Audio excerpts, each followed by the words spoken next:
What's going on YouTube? It's probably KJ, Shot Callers Podcast, back here with another video. Today we're going to be discussing how the Atlanta Hawks have surprisingly resurged so far this season. They're currently 19-20 with the 8th seed. They just passed the Bulls. They're 2 games ahead of the Bulls, the Pacers, and the Raptors, which is really interesting to see.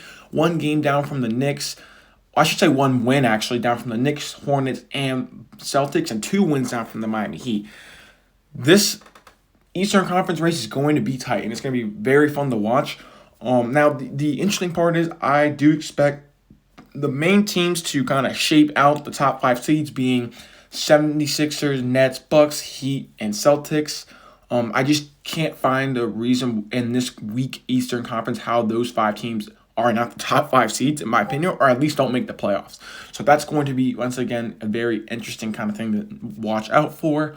And yeah, I'm just here to talk about the 2 main reasons behind their success recently, and some other key kind of parts involving this team.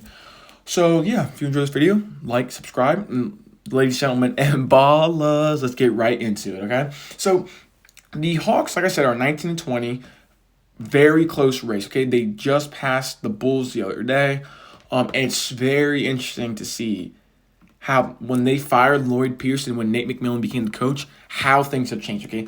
McMillan, I'm going to discuss in a little bit, but I first want to let me just tackle Trey Young off the bat, okay? Let me just get that out of the way. Trey Young, so the controversy behind Trey Young is the fact that how he plays basketball is not winning basketball, or at least not how people like it. Maybe I think it can be winning basketball, but I get the idea that it's not very entertaining because he does this thing called he draws the fouls a lot. I can't find the exact word for it as I'm making this video, but he does this thing where it's a lot what James Harden gets away with, how he's able to manipulate the defense and baits them into fouling. Foul baiting is basically what I call it, or what they call it.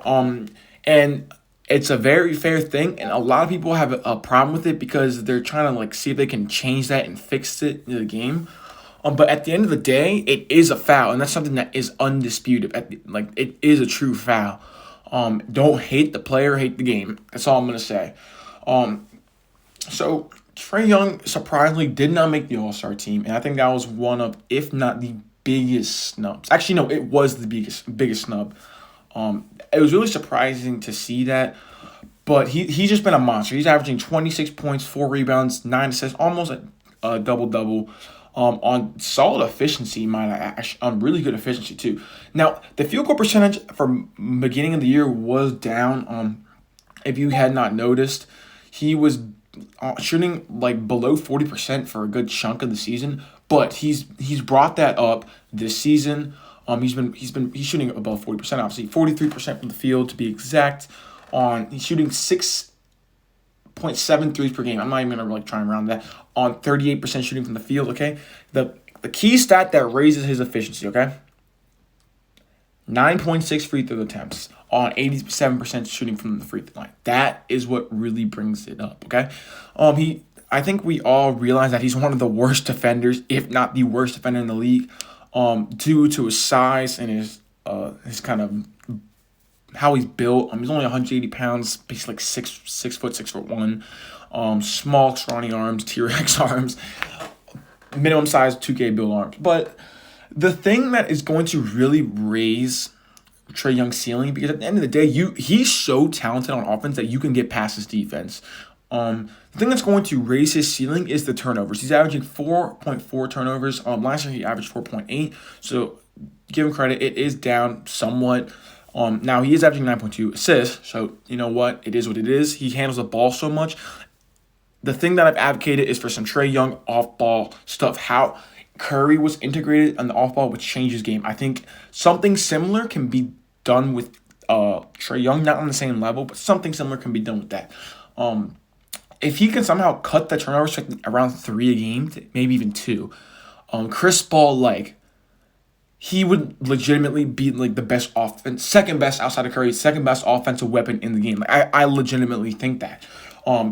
If he becomes this Chris Paul in the turnover department, where you can give him the keys to the offense and he will be so efficient Literally Chris Paul and his entire career basically, he would have the ball in his hands for so much time, and even though he can play off ball, he didn't need to play off ball. Okay, he would have the ball in his hands, average these absurd amount of assists with this low turnover rate. It was ridiculous.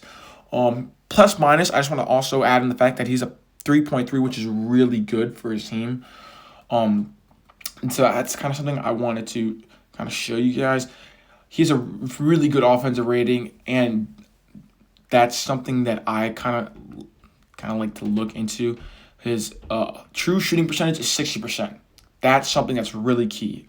A true shooting percent of 60%. That is above league average. It's actually damn near. No, it's not. I don't think it's that close to elite, but it's really good. Next up, though, we're going to talk about Nate McMillan and what he has done for this team and what I've seen from this team ever since Nate McMillan has taken over. Okay, so like I said, Lloyd Pierce is out. Okay, the biggest reason why everyone was saying he was out was because of the fact that the players were not really listening to Lloyd Pierce. The big thing I never want to take away from Lloyd Pierce is the things that he did off the court. The things that he did with social justice movements, stuff like that. But at the end of the day, that alone will not give you an NBA coaching job. I do think he has a job in the future and will have another chance.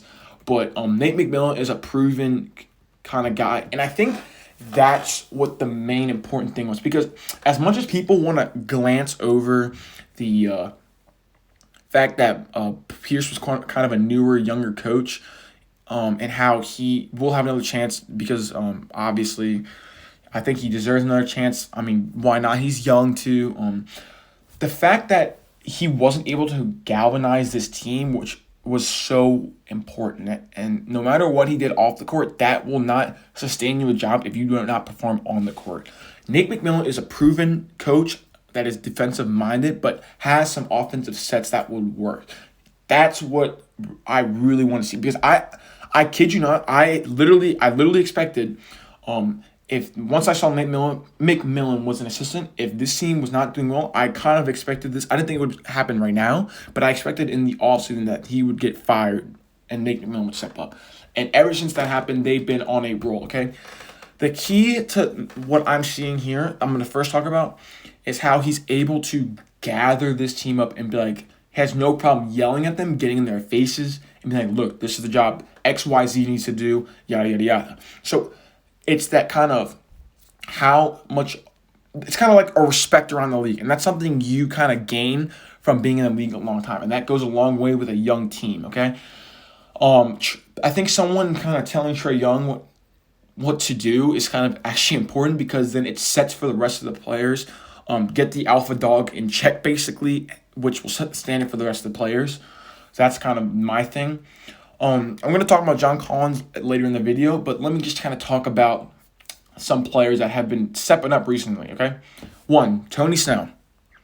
Everyone clowns Tony Snell for being this 0-0-0 stat player, okay? I'm not talking about just his buzzer beater he hit the other day. He's been very key recently. Just because you can put him on the floor for 20 minutes, play good defense, space the floor, stay in the corner, shoot threes at an above average rate.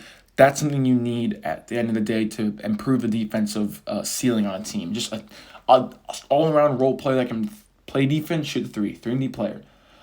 Cam Reddish, albeit has not been that good this season, once again, because he just, for some reason, he can pull off the moves but can't shoot. He has been at least a little bit better recently, so I'll give him credit for that. Solomon Hill's coming back from injury, and I like to see that. Clint Capella has been even more dominant in the paint, which is something that's really important to look into. DeAndre Hunter's coming back. Bogdan Bogdanovic came back, which gave a secondary playmaker, although he hasn't been like that great ever since he came back. It's that secondary playmaking presence, which I've actually really liked. If you've actually watched the game, you can kind of see his presence has been found. Danilo Gallinari. Now, when he came back, he was terrible, okay? Because he's not a good defender. He wasn't hitting his shots. It was not good. Gallinari, I love these mid-range kind of high post-ups because that's his game, and I like how Nate McMillan is letting him come off the bench and play his game. Gallinari is a really good, efficient scorer when he's on, bro, and he's a pretty okay finisher, a great mid-range scorer, okay? He's not a great playmaker, but he sure as hell can pass out of the post and kind of get other people involved. So that's why I like to see how McMillan has let Gallinari do his thing out of the high post / elbow and let people move around off him. Okay, Kevin Huerter, sniper from three, he's been shooting the lights out recently. Those kind of role players have stepped up recently. I'm interested to see how good a Kongwu will be in the future, but that's very interesting to see. Now, John Collins. Yeah, I'm here to talk about John Collins, okay? So, Collins, as we all know, only averaging about 18 and 7, almost 8 this season. Not worth a max level contract, okay? He banked on himself, and it has not been worth it, okay? The past 5 games, okay, I'm just going to kind of read you from the most recent to the last 5 games, okay? 22 points on 8 of 17 shooting from the field, 4 of 9, 5 of 13, 4 of 11, 6 of 12, 16, 13, 15, and 17 points.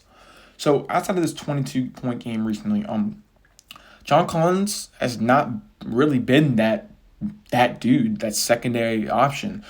And that's what I've really paid attention to, because the fact that Collins has still not been, not that he's been bad this season, it's just the fact that he just hasn't been that dude this season, and especially because I thought really, because there's a couple games I did not watch, and there's someone again, maybe John Collins stepped up. They haven't needed John Collins, and yet they're still winning these games. And I fully expect Collins to at least start becoming a little bit better throughout this when the season goes on. He still has a true shooting percentage of 62%, which is still good. Although for a big man, it's not the best, but it's not bad. Okay, it's still good true shooting percentage. Okay, so that's something that I like to look at, and it's very interesting to see stuff like that. Now, the thing for me that resonates for me is that I think John Collins' fit at the end of the day is just not the greatest. But they can work around it. He's still a really good player at the end of the day. He's just not the max level contract player that he thought he was going to be, and what the Hawks literally expected it to be. So I think they're glad they actually did not pay him the max contract. I'm curious to see what he'll take from the Hawks. Otherwise, he'll probably leave. But I think my main 2 reasons are the role players stepping up more, especially Gallinari and Nate McMillan, okay? Everyone knows that Trey Young is the leader of this team, so I'm obviously going to give credit to Trey Young, but those 2 are my big kind of reasons why. If you're not watching the Hawks teams, I advise you to watch, because you can really see Trey Young, although still being used in a similar fashion, he's doing more, or a little bit less pick and roll, and is more willing to give it up to his role players that I'm seeing. Although he was still averaging 9 assists per game. I'm not saying he was not a willing passer, but it seems like McMillan has hammered in his head that it's okay to let your players around you do their thing while you kind of go off, move around the corner, get off ball screen. He's still not being used enough in the off ball kind of department whatsoever. But it seems, like I said, that McMillan has been able to hammer in his head, be okay with not having the ball, and be okay with kind of letting your role players shine around you a little bit more. That's all I'm trying to get at. That's what I've seen from the Hawks a little bit. That will conclude this video, though. Hawks, way to go. I'm glad, because they were a sleeper team that I picked, and I was looking real stupid for thinking that the Hawks were going to come up. Glad that they've been able to raise their defensive ceiling. They've been better defensively. Still not that great, but still better on the defensive end these past 5 games. That's really important for this team in order to make the playoffs. That said, if you enjoyed this video, don't forget to leave a like and subscribe. Turn on post notifications so you never miss a beat. With that said, Private KJ out.